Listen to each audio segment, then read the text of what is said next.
First of all, let me say thanks a lot. I appreciate the opportunity to be here. I don't know if you know it or not. Some of you do, some of you don't. Former head of the FBI, Los Angeles, California, retired in 1979, March. And shortly after my retirement, I was asked to investigate the Jeffrey R. McDonald case as a private investigator. He's a former Green Beret doctor who was convicted of murdering his wife and 2 children in Fort Bragg, North Carolina, February 17, 1970. It's a long story. I put in about 2,000 hours on the case. When the case first began, my investigation first began, I told Dr. McDonald that I would investigate the matter for him. He had just been convicted and was sentenced to 3 consecutive life sentences. I think I'm going to sneeze. I didn't make it. Okay. 3 consecutive life sentences. I told him if I found out that he was guilty, I would no longer be on the case. I would drop my investigation. Much to my surprise, from the evidence that I read, information that I developed over a period of several years, I've established beyond any question of a doubt that this man is absolutely innocent. And on October 25, 1980, I obtained a signed confession from Helena Stokely, the girl in the floppy hat, if you know the case. By the way, there was a best-selling book, Fatal Vision, and a movie out on this. And the girl in the floppy hat said that Dr. McDonald did not commit those crimes. They were committed by my satanic cult group. And it was my initiation into the cult that night. And she gave me detailed information about the movement within the house that night, who did what. And I said to her, Helena, how do I know you're telling me the truth? And so one of the questions I asked her, there's a whole series of questions I asked her, and this is on audio video in some instances, the video, but always on audio. She said, I said, Helena, tell me about describe the jewelry box on the dresser in the master bedroom. And she described it right to a T. And just to make sure, I went down to Sears Roebuck and got a catalog and brought it back. And I said, Helena, pick out the jewelry box in this catalog that was on the dresser. She picked out the jewelry box. It matched. Also, she told me that she attempted to ride a rocking horse in the child's bedroom that night. But she couldn't ride it because the spring was broken. The only way she could have known that spring was broken was to have been there the night of the murders, February 17, 1970. So anyway, I submitted a 1,200-plus page report, actually 1,100-plus page, almost 1,200 pages, in March of 1981 to the FBI, Judge Webster, with a personal letter. He was director of the FBI. And I said, Judge, I believe this man is innocent, and he'd run out of money, and, you know, I continued to work it as I usually do. And I think that the FBI should continue along the lines of my investigation. And much to my surprise, I started receiving, by the way, it also went to the FBI and to the U.S. Department of Justice, the Solicitor General's office. And much to my surprise, my witnesses, my 19 new witnesses, including Helena Stokely, started calling me and saying, hey, Ted, the FBI has interviewed me. They're trying to get me to recant. And I'm saying to myself, that isn't the responsibility of the FBI. The FBI is supposed to gather information, not destroy it. And that was my first clue that we had a serious problem in that case. And then I continued on, and I had a number of other cases that I handled privately. And in each instance, I noticed evidence was lost, destroyed, stolen. I noticed that there were strong indications of corruption. So I asked myself, now what's going on here? And over the years, I started gathering material until about 2 years ago. Up until about 2 years ago, I kept saying there's a loose-knit network operating in this country involving drugs, pedophilia, pornography, prostitution, corruption, et cetera, et cetera. 2 years ago, from my research, I'm convinced it's much more serious than that. It's more than a loose-knit network. It is a conspiracy. And you know how the news media comes after us and we use the word C, conspiracy, that C word, well, they can come after me all they like, because I guarantee you right here and now we do have a conspiracy, and I'm going to prove it to you here today. Now, one of the things that convinced me and really got me started in this regard, by the way, this conspiracy involves pornography, drugs, corruption, involves pedophilia, involves organized child kidnapping rings, the finders out of Washington, D.C., CIA cover, covert operation, involved in the international trafficking of children, terrorism, bank accounts, and it goes on and on. By the way, I strongly urge you to go to my booth after this lecture and get my research, my book and my research on missing children. We're going to go into that a little bit in the lecture. But my missing children lecture documents that the finders, an organization in Washington, D.C., this CIA front. It's a covert operation.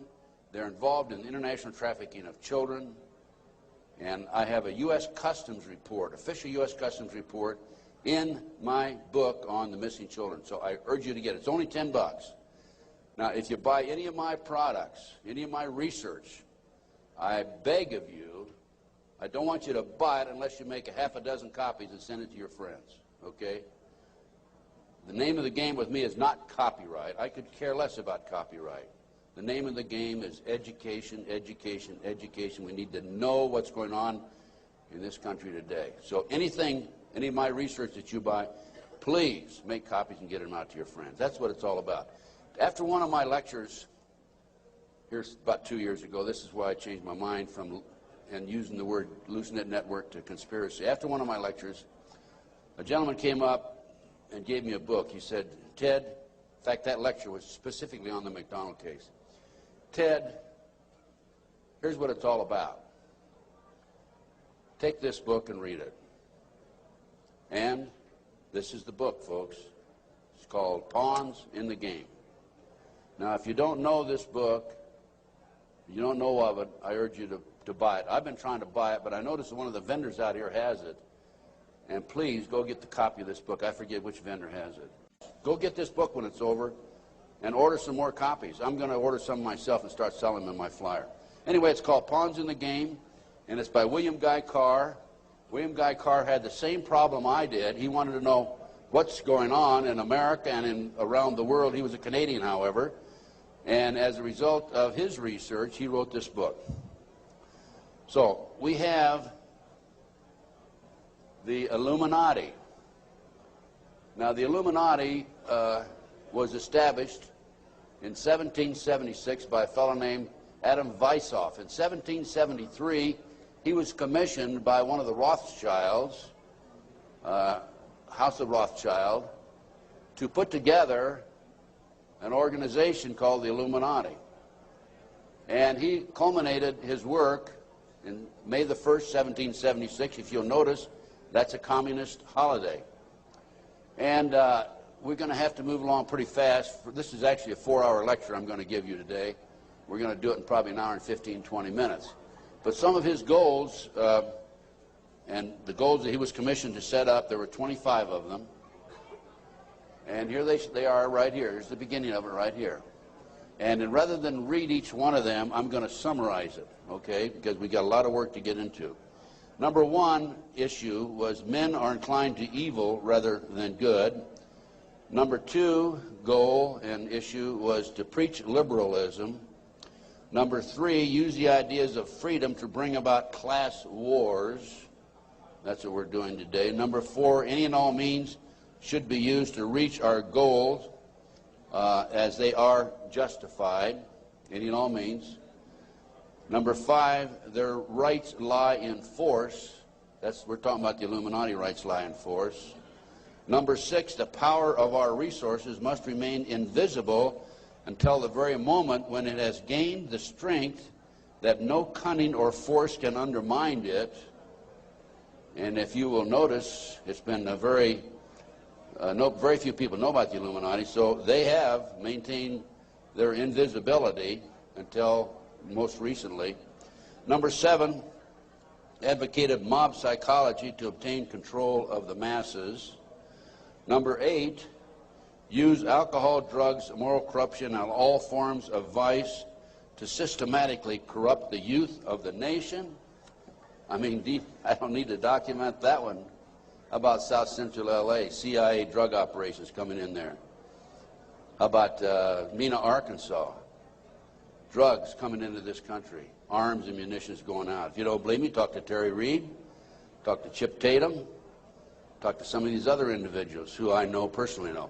During the recent, last fall actually, drug hearings by Mr. Arlen Specter, Senator Arlen Specter, one of the big phonies of Washington, D.C., the magic bullet theorist, I watched those hearings, and I couldn't believe the mamby-pamby, weak witnesses he brought forward, people that really had no direct knowledge of the drug operation. And that hearing was about bringing drugs into South Central LA by the CIA. I sent him a list of 16 names of people who've had personal, direct knowledge of drugs being brought into this country by the CIA. Never heard another word. None of those people ever appeared as witnesses. I might also mention in Oklahoma City, I sent my report, copy my report back to the committee. I sent them a fax and said I had information which would be vital to your investigation of the Oklahoma City bombing. That report, by the way, is also available to you. I urge you to buy it. Never received a response. Number 9, seize property by any means. We're seeing that on a daily basis. Farmers, businessmen, people who are arrested on nebulous charges, their property's being taken away from them. Here's an example right here. This lady right here, she lost everything. Everything. They've come out and raided her house twice, Linda. Twice, Linda. This lady had a house that she bought before her marriage. It was in her name, and they seized it. She no longer has that house. Number 10, deal with the use of slogans such as equity, liberty, fraternity into the mouths of the masses in psychological warfare. Boy, if that isn't Bill Clinton, I never saw it, never heard it before. That man is unbelievable. As former Congressman Dennemeyer describes him, he's a draft-dodging, womanizing, pathological liar, and he certainly fits into item number 10. Number 11 dealt with war, number 11 theory and goal. In 1773, Adam Weishaupt set down policies that were publicly announced in 1939, folks. 1773, publicly announced 1939 by Britain and the United States. And the war should be directed so that the nations on both sides are placed further in debt and peace conferences conducted so neither combatants obtain territorial rights. Yalta. Perfect example. Stalin, Roosevelt, Winston Churchill after World War II.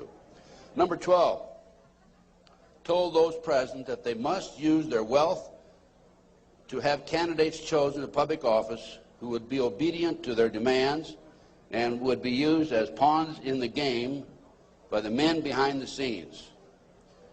The advisors will have been bred, reared, and trained from childhood to rule the affairs of the world.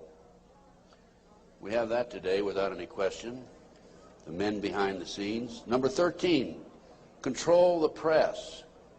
If you heard my lecture yesterday on Oklahoma City, I documented that the mainstream media is being controlled by the big power people, by the phony politicians, by the bureaucrats, without any question about it. Information in the media, I have an itchy nose today. Maybe I'm going to kiss a fool or something, okay? We have a documentation of that, and I have that in some of my lecture material out and also my books. Number 14, their agenteurs will come forward after fomenting traumatic situations and appear to be the saviors of the masses when they are actually interested in just the opposite, the killing of the masses. The riots in Watts, the riots in South Central LA, folks. Number 15, create industrial depression and financial panic, unemployment, hunger, shortage of food, use this to control the masses or the mobs and use the mobs to wipe out all those who dare to stand in the way. Well, I'll tell you right now, every expert I've talked to is talking about food shortage. And it's coming, I'm convinced. And we also know about the market crashing here in October. I had a market specialist on my radio talk show, and if you don't listen to my show, I urge you to, because it's a real good, solid education for you. Just this week, George Green, he was also on my show on October the 6th. George told us on October the 6th there would be a crash of the market in October. It came. Now he told us this week there will be another crash, and it will drop, he thinks, 2,000 points. We'll see what happens. I hope it isn't true. Number 15, create industrial depression and financial panics, unemployment. I've already covered that. Number 16, infiltrate into the secret Freemasonry to be used for their purposes. That's been documented many times. Number 17, expound the value of systematic deception. Use high-sounding slogans and phrases and advocate lavish promises to the masses, even though they cannot be kept. Again, Bill Clinton. George Bush was good at that too, by the way. What's the difference between the Republicans and the Democrats high up? Nothing. Zero. You know, Mr. A, who has a booth next to mine, mysterious Mr. A, he talks about subliminal messages. If you look at the logo of the Republican Party, you know the elephant with the 3 stars across the top? Well, if you look at it today compared to 2 years ago, the stars have been inverted. The point used to be at the top 2 years ago. Now the point is at the bottom. Satanic, folks. I can't say for sure, but that's a subliminal message. Inverted stars. Number 18, detailed plans for resolution. Discuss the art of street fighting, which is necessary to bring the population to a speedy subjection. Number 19, use their agentures as advisors behind the scenes after wars through secret diplomacy to gain control. Number 20, establish huge monopolies toward world government control. We're seeing that today, the huge monopolies.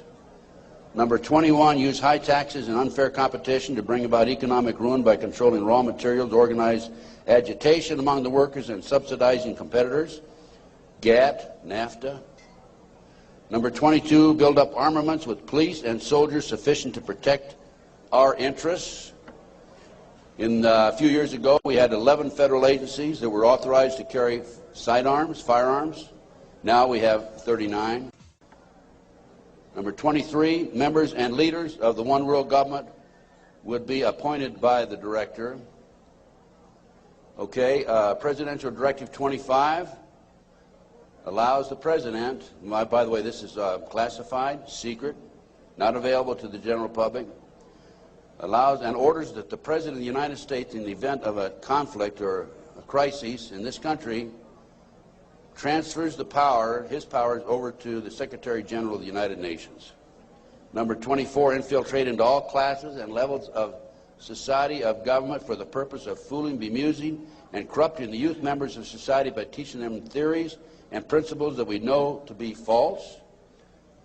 This is the outcome-based education program being shoved down our throats by the United Nations. Number 25, national and international laws should be used to destroy civilization. There's talk about the world population being decreased to 500 million, the United States population being decreased to 20 million.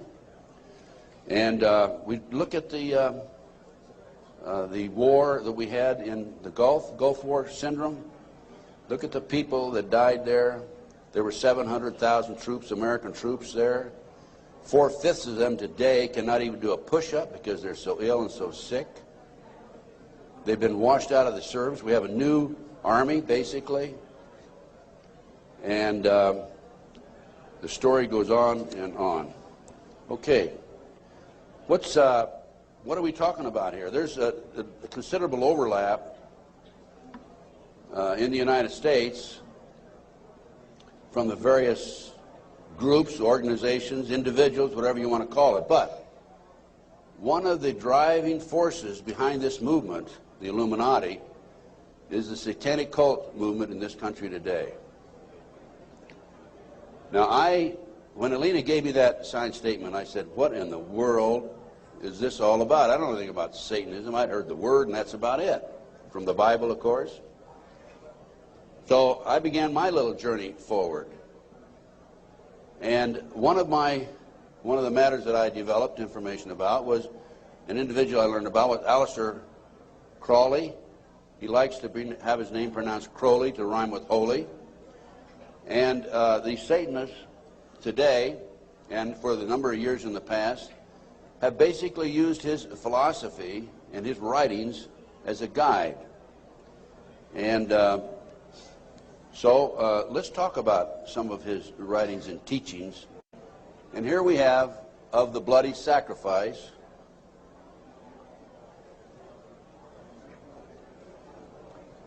And here we have the blood is the life.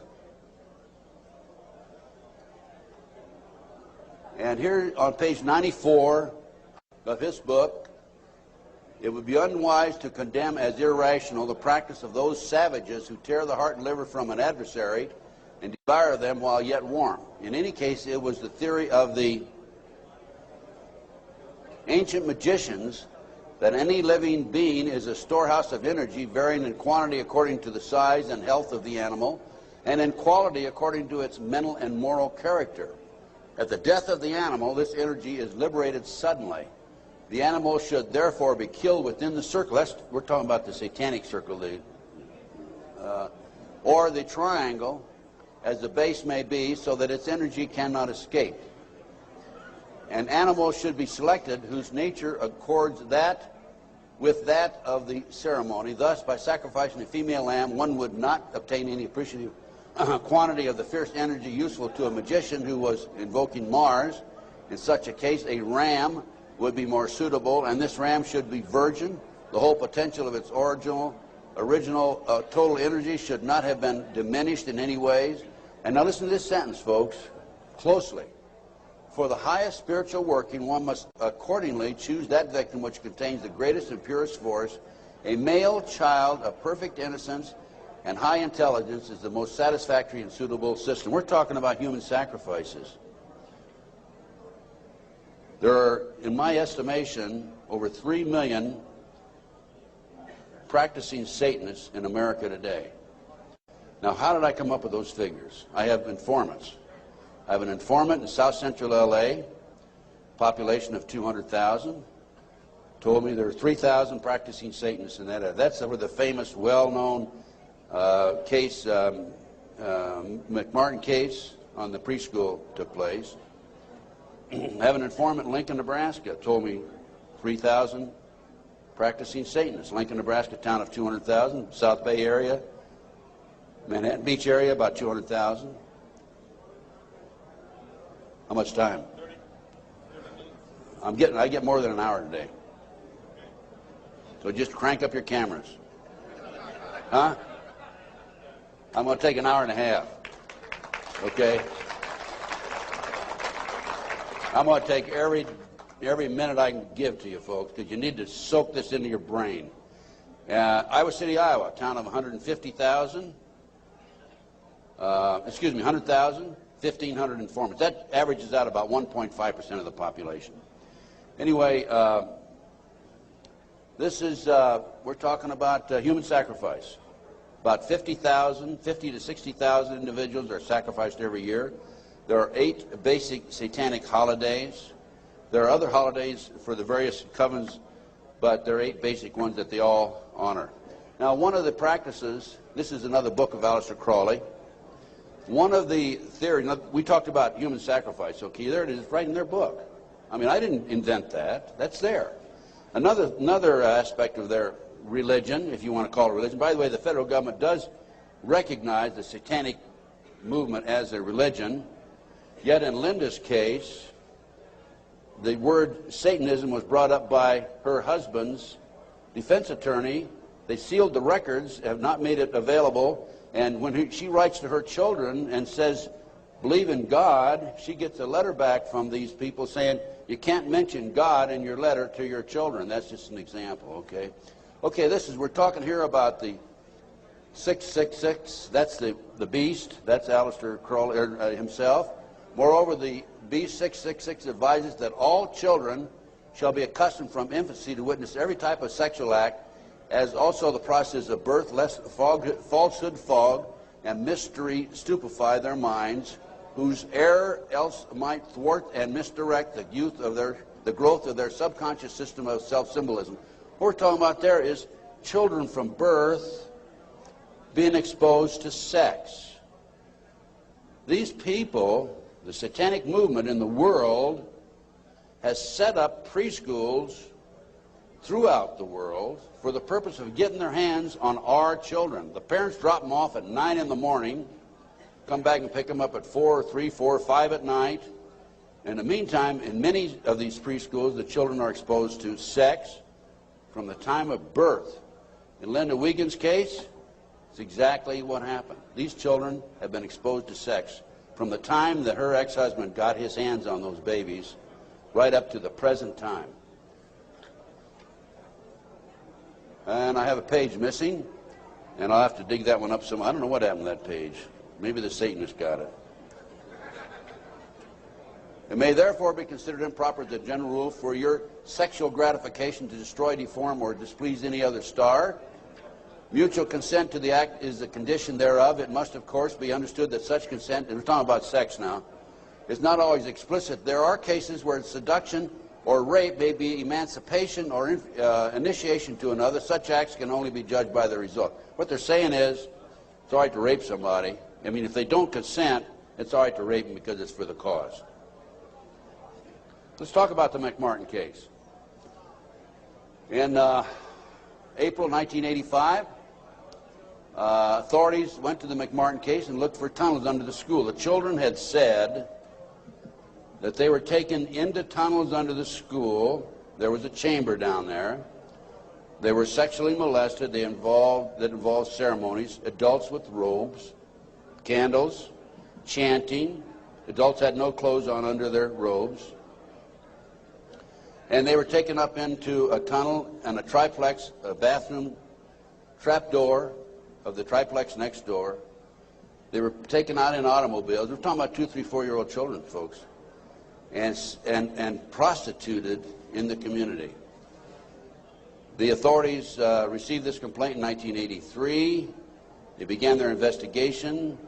The authorities finally, in 1985, went out and decided to look for the tunnels because they said the children were hallucinating. The children also said that they were taken by air up into a mountainous area where they were exposed to satanic ceremonies based on what they described, and brought back in time for the parents to pick up the kids.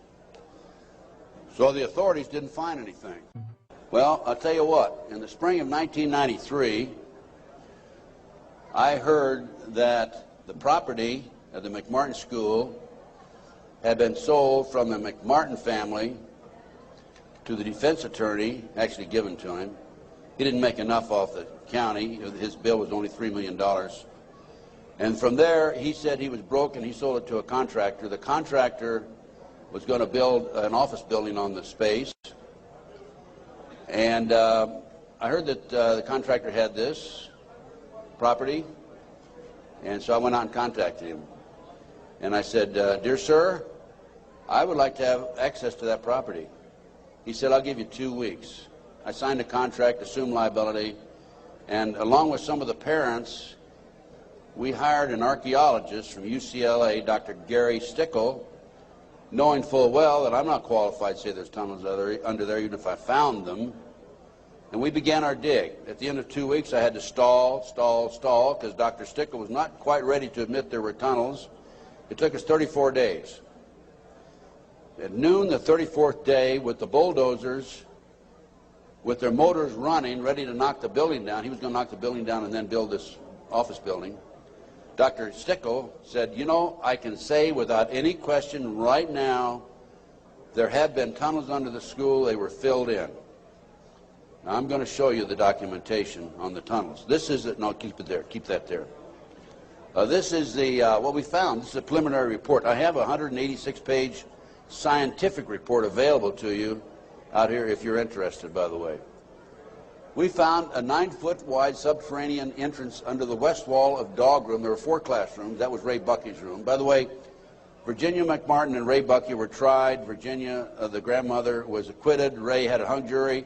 And we found these tunnels in the middle of the second trial of Ray Bucky.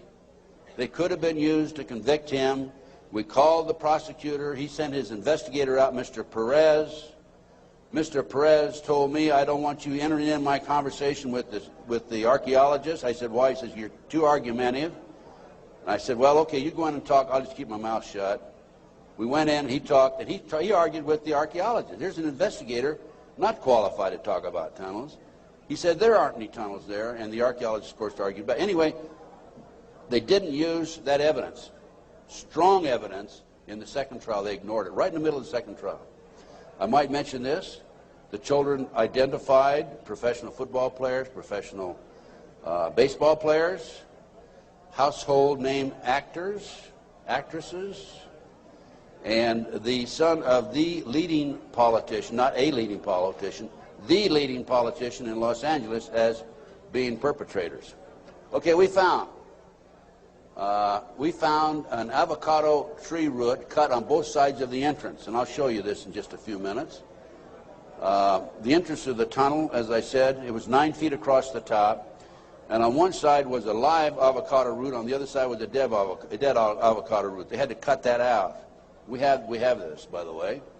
We found a plastic Disney bag, copyright 1982, about 4.5 feet below the classroom floor, and 3 to 6 inches in from the entrance and under the foundation. Now, the reason that plastic Disney bag is so important is because we think that they filled the tunnel in 1982 when the complaint was initially brought to the attention of the authorities. I said 83 earlier, it's 82 when the complaint was made.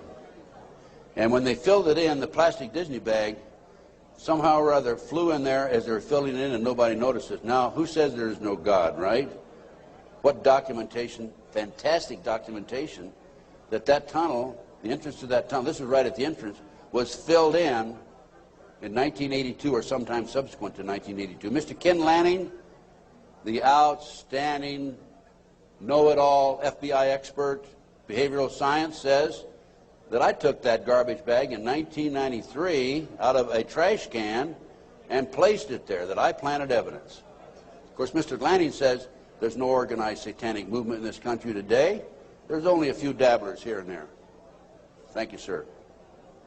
We have another 3 hours to go, okay? Can you hang in there? Okay, the tunnel proceeded south, then 45 feet through classroom 4 and 3 and north, then 10 feet within the classroom 4. The tunnels were 30 inches wide, 44 to 46 inches deep, with the top of the tunnel 30 inches under the classroom floor. The children were able to walk through it. We're talking about young kids now, right? The adults had to stoop down and walk through it, but they could do it.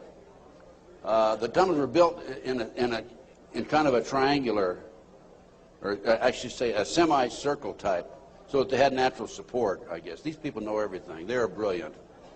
The footing between classroom 3 and 4 was arched, where the tunnel passed underneath it, and 12 inches shorter in depth at this location than the same footing 12 feet to the north. I'll show you that in just a minute. That's significant, because the arch was where the tunnel went, and it was arched in that particular location, whereas 12 feet away, it was 12 inches longer or thicker. Footing between, let's see, there were 4 large upright containers were found in the tunnel under the arch, obviously hand-placed. A 9-foot wide chamber was found along the tunnel across classroom 4.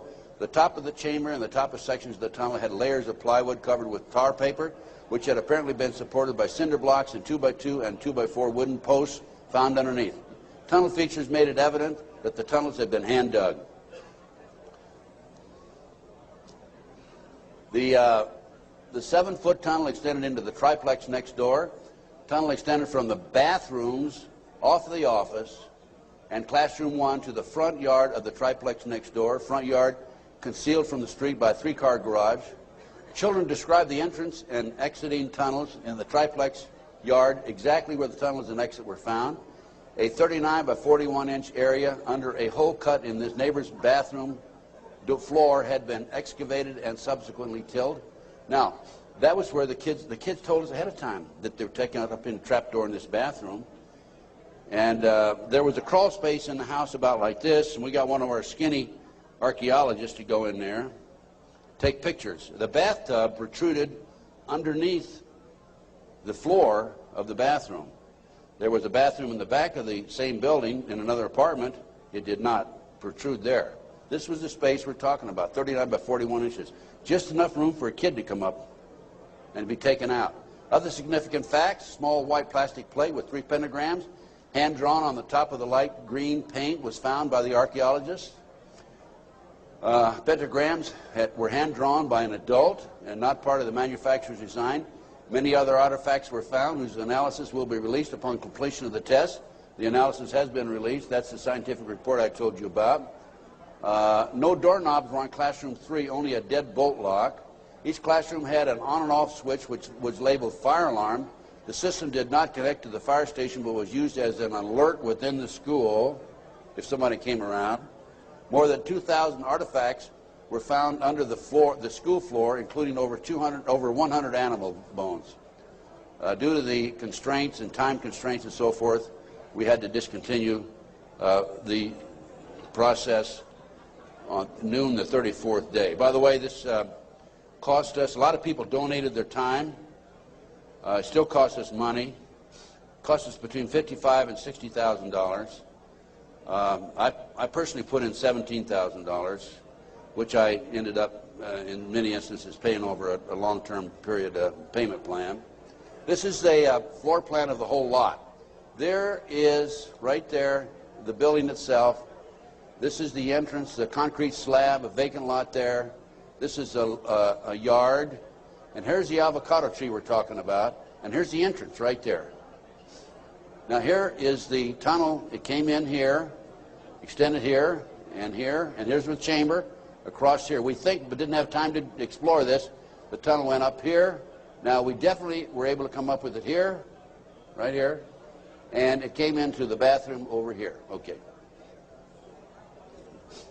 There's the entrance. 9 feet across here. I'll show you a diagram in a few minutes. There's the avocado tree. Those roots are live. Over here we had a dead avocado root. Okay, next. There's a plate that was found in the play yard, buried about 6 inches under the sand, with the pentagram on it. That's right. And here's a diagram of the tunnel. This is the entrance to the tunnel. Now that's the floor, the footing for the classroom 4. Here's the plastic Disney bag, was located right there, partially under the footing and partially out. And this AF means artificial fill. And this was the shape of the entrance. Okay.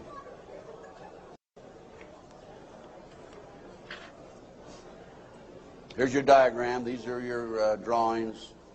Artificial fill. Here's the avocado root there. Here's the dead root over there. Distance 120 or 21 inches below and 14 inches below the footing. There's the avocado root there, live avocado root. And these are all diagrams by the archaeologists. Good documentation. There are the roots themselves. That shows you the size, 2 centimeters. Next.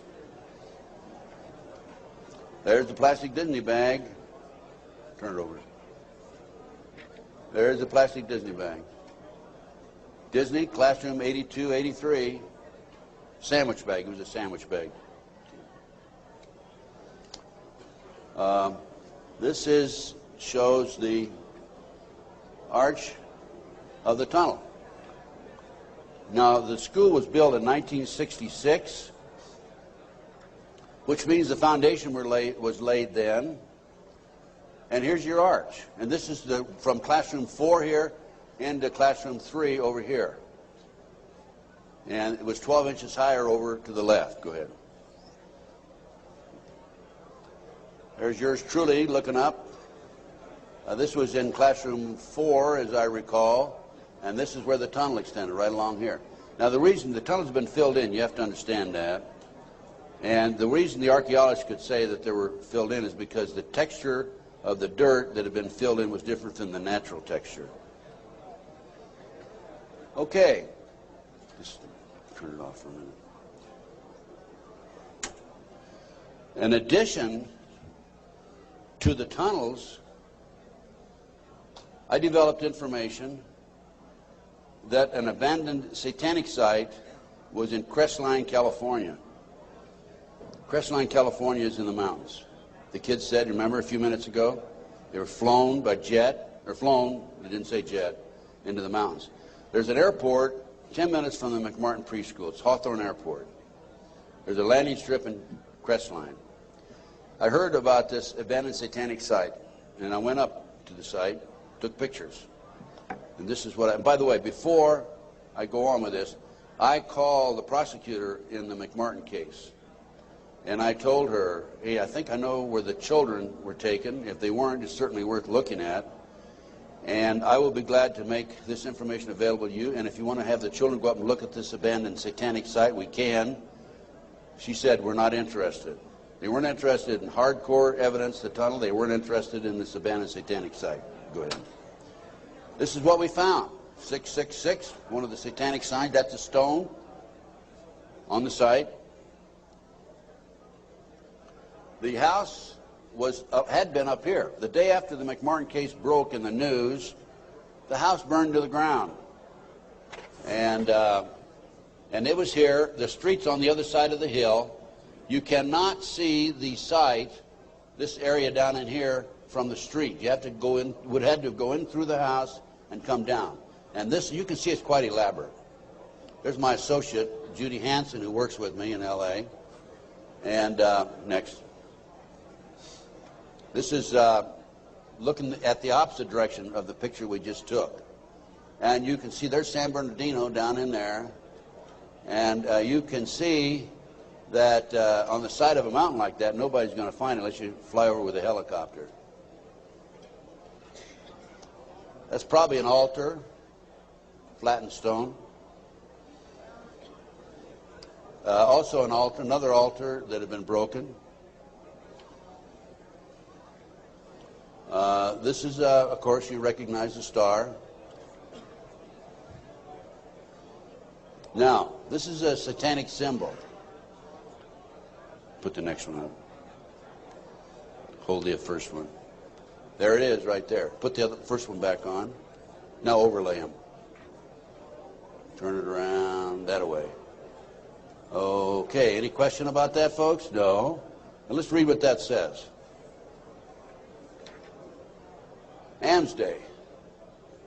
Asmodee, a strong and powerful king, appears with 3 heads, the first like a bull, the second like a man, the third like a ram. He has a serpent's tail, the webbed feet of a goose, and he vomits fire.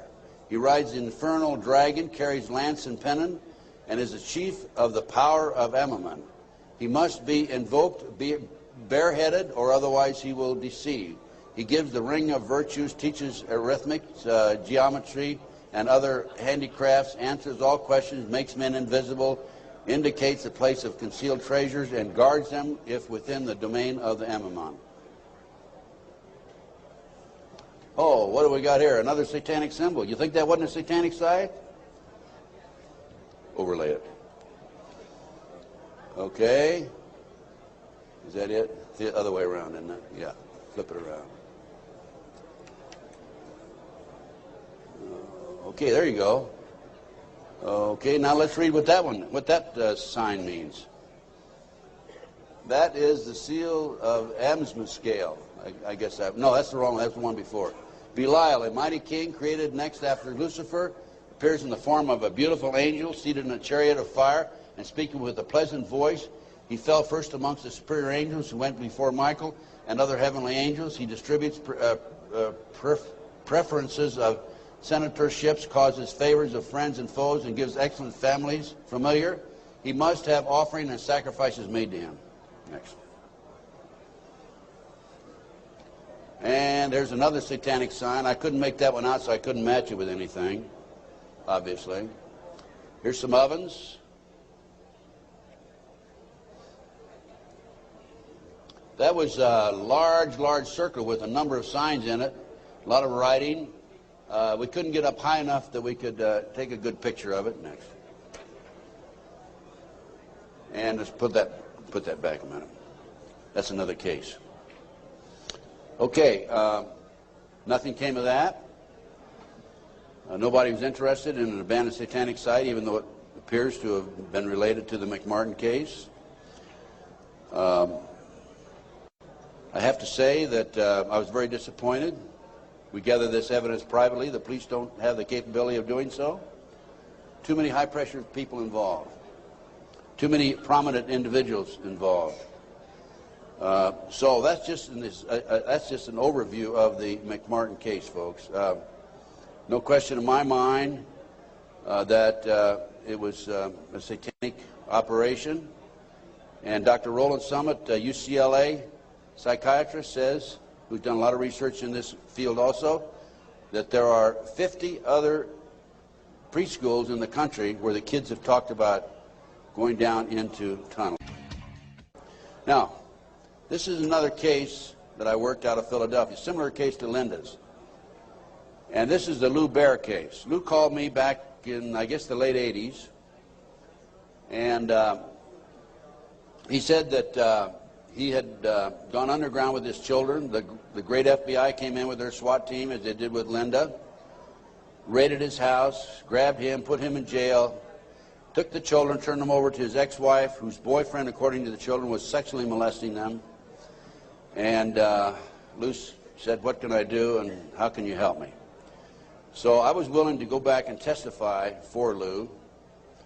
And one of the matters that I was going to testify about were the drawings by the kids. And it's not a funny thing, but it's an established fact that children who have been sexually molested for some reason or other, when they're, 2, 3, 4, 5, 6, 8, 10 years old, whatever, will invariably draw pictures of their activity, of their exposure to these nefarious matters.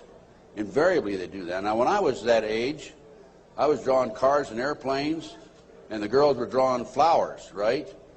But these kids invariably will draw these pictures. As you can see from Linda's case, she has pictures at her booth that her children have drawn. Now, I was going to go back and testify for Lou, and I was going to say that based upon my reviewing the pictures drawn by the children, they've been exposed to a satanic activity. This is the most telltale of all the pictures. I'm going to show you a series of them.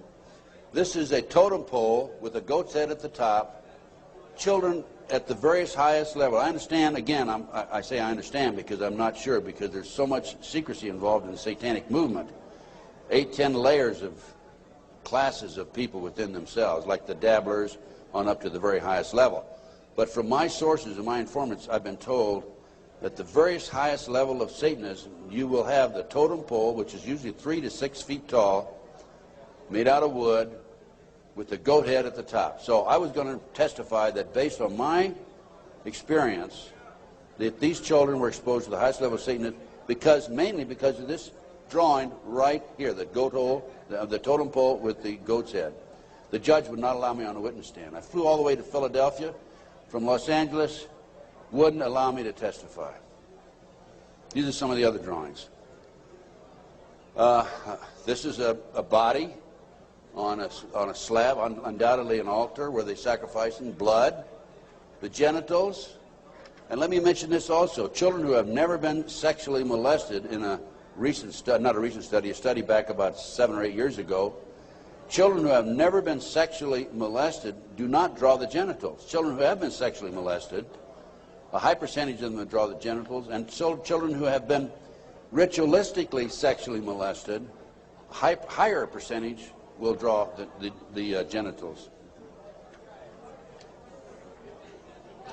Little Matt Bear drew a picture of people, a fire, a baby being thrown in the fire, human sacrifice, obviously. An altar, bone, liver, blood, kitty. And another ritual ceremony. Here's trees, people, fire. And another, people have no cloth on, he says. Table, knife, devil. Okay, that's the Lou Bear case. Now, I think we're going to we got just a few more minutes, and I want Linda to take the podium, talk about her case. But I'm going to run through these next slides real fast, Linda. 100,000 children disappear every year per Reader's Digest, July 1982. Next. This is the official U.S. Customs report that establishes the great CIA, under the name Finders, a covert operation, is involved in the international trafficking of children. It's about 9 or 10 pages long. We'll just flip through the pages. If you want to take a look at this report, go to my table and take a look at it. And if you want, please buy it. It's $10. Make copies. Get it out to your friends. Okay, keep going. Just do it real quick. Keep going. Go to the last page. Just flip them and then just go to the last page. That's how long it is. Keep going. And some more. That's it. Okay. The way this case came about is a group of children were seen in a park in Tallahassee, Florida in 1987. The police were called. The men were well dressed. They had a van. Police came out, talked to the kids. The kids said that they were en route to Mexico to a smart school. And the police traced that van back up to the Finders in Washington, D.C. They raided, the Metropolitan Police Department raided the Finders headquarters and also a warehouse. And they found all this paraphernalia. They found information about international trafficking of kids all over the world. The Finder, based on my research subsequent to that, again, CIA covert operation. The customs agent was called into it because of the possibility of pornography, and I guarantee that there was pornography involved. Guarantee, okay? Now, this report, this was his report. Again, this is available, Missing Children, $10 at my booth. This report is the final interview by the customs agent when he attempted to go over and get more information than he'd already developed. Okay, let's just go over this. Leave it there, leave it there. Yeah, leave it there. Okay. April 2, I arrived at the Metropolitan Police Department at approximately 9 a.m. Detective Bradley was not available. He was the detective who was supposed to help him. I spoke to a third party who was willing to discuss the case with me on a strictly off-the-record basis. I would advise that all the passport data had been turned over to the State Department for their investigation. They found passports in the van. The State Department, in turn, advised the Metropolitan Police that all travel and use of the passports by the holders of the passports was within the law and no action would be taken. This included travel to Moscow, North Korea, and North Vietnam during the late 50s and mid-70s. Folks, it was illegal to travel there to those countries during that period. The individual further advised me of circumstances which indicated that the investigation into the activity of the Finders had become a CIA internal matter. The Metropolitan Police report had been classified secret and was not available for review. I was advised that the FBI had withdrawn from the investigation several weeks prior, and that the FBI Foreign Counterintelligence Division, that's FBI headquarters, by the way, had directed the Metropolitan Police Department not to advise the FBI Washington field office, that's the field office, of anything that had transpired. No further information will be available, no further action will be taken. No action will be taken. The case was closed, and here we have a CIA internal matter.